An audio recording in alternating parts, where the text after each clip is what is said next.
Hello, everybody. Rod Baker, God and Rod. And this is repairing emotional boundaries.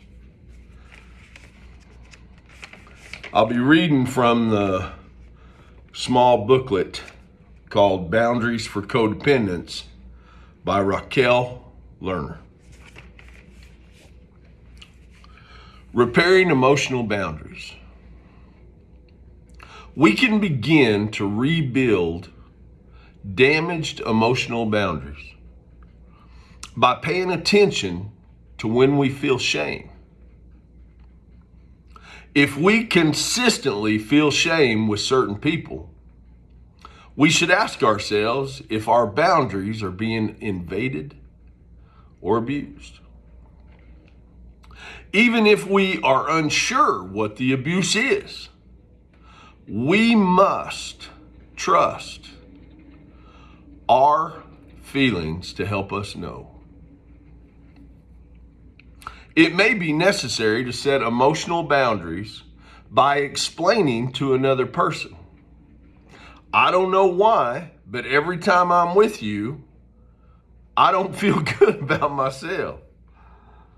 So for right now, I can't be with you. Man, would I have saved myself some trouble knowing that earlier on in life. I don't know why, but every time I'm with you, I don't feel good about myself. So for right now, I can't be with you. Amen. For those of us whose parents humiliated, criticized, and shamed us, it will be helpful to learn to talk to ourselves without shame and humiliation. Some call this re-parenting. Re-parenting. We can comfort ourselves by simply commenting internally on our shame. Okay, I'm doing it to myself again. I'm shaming myself again. Sometimes this alone defuses it. Complimenting ourselves and affirming that we are good people is a helpful tool in unpacking the shame. Learning to comfort the little boy or girl inside of us helps feed our imagination with different thoughts and a healthier view of the world. If our feelings of fear, anger, or pain are consistently overwhelming, we may have to uncover the source of our feelings with the help of a competent therapist. This is a process that often begins with writing about our life, explaining how we think our emotional boundaries were damaged. We state the events and how we felt about them. With a therapist's guidance, we then talk about the events and hopefully why we feel pain and anger. It is a therapist's job to point out the denial and minimization of situations that people with damaged emotional boundaries often battle with. I can see that. It is common, for example, for an adult child of an alcoholic to discover some early childhood abuse and talk about it as if it didn't really matter. True. Smiling. Okay. When I was young, my mom kept telling me that she would kill herself. But it's not really a big deal.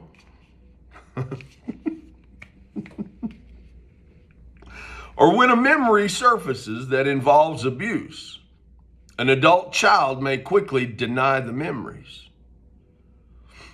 That's the truth. I remember Dad telling me about his affair, but I know I must be making this up.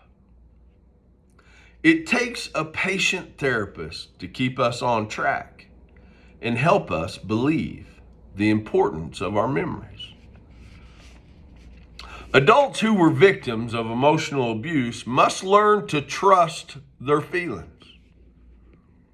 Feelings provide us with an immense amount of wisdom and information. Uncomfortable feelings that may have been dangerous to express in our original families are no longer dangerous. We have a right to be angry when someone offends us. Amen. Our fear protects us, and even our pain helps us grow. Amen, amen, amen. For example, fear helps us know when we are in danger. If those emotions scare us, we need to think about what we're feeling and why we're feeling it. If this causes us to doubt our feelings, we can check with people we trust to make sure we are not taking on feelings that don't belong to us. We can determine our feelings in any situation.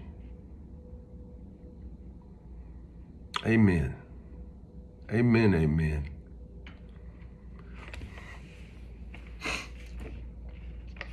I got this at Green Shoe. I got this book at Green Shoe. You know, Green Shoe being a 1-week intense therapy on codependency, basically. It was phenomenal for my life.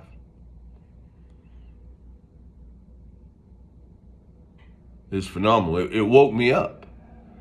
Well, I don't want to say it woke me up. Pain woke me up. Green Shoe got the sleepy out of my eyes.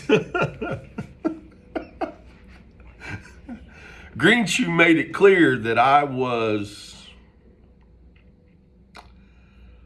lacking boundaries. I didn't know what to do with my feelings, with the emotions that were going on. I knew how to handle the emotions, which is, get angry was, but I didn't know what to do with feelings.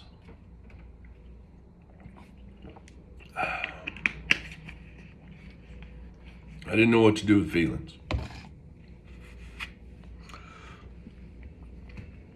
I do now.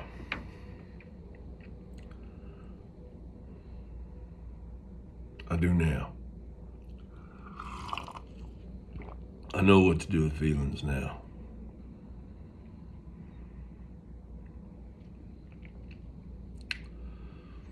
Feelings are what let me know something's going on in me.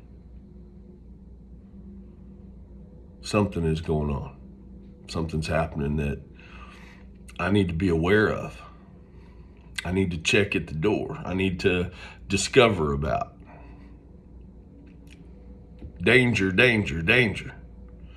Or one of the ones that I was so uncomfortable with, happiness, happiness, happiness.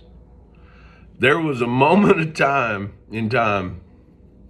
when I looked at happiness as danger. My feelings were so out of whack.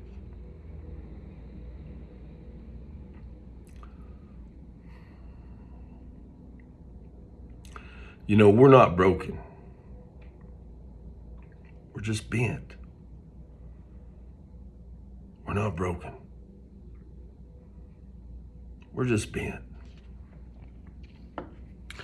And it takes the love of other people, the kindness of other people, the goodness of other people, the patience of other people to help straighten us out. It does. To be what God created us to be. I was walking around the baseball fields up here in Clinton, and I used to love baseball. I did. I played it well. I did. I played it extremely well.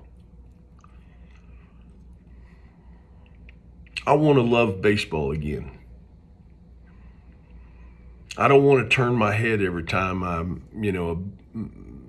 there's a baseball game going on or there's one on TV. I don't want to be so quick to turn the channel.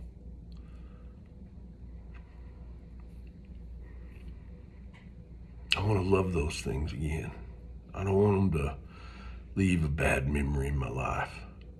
I want to replace those bad memories. Rethink them.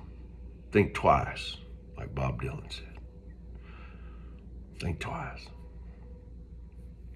Anyhow, I hope this helps somebody.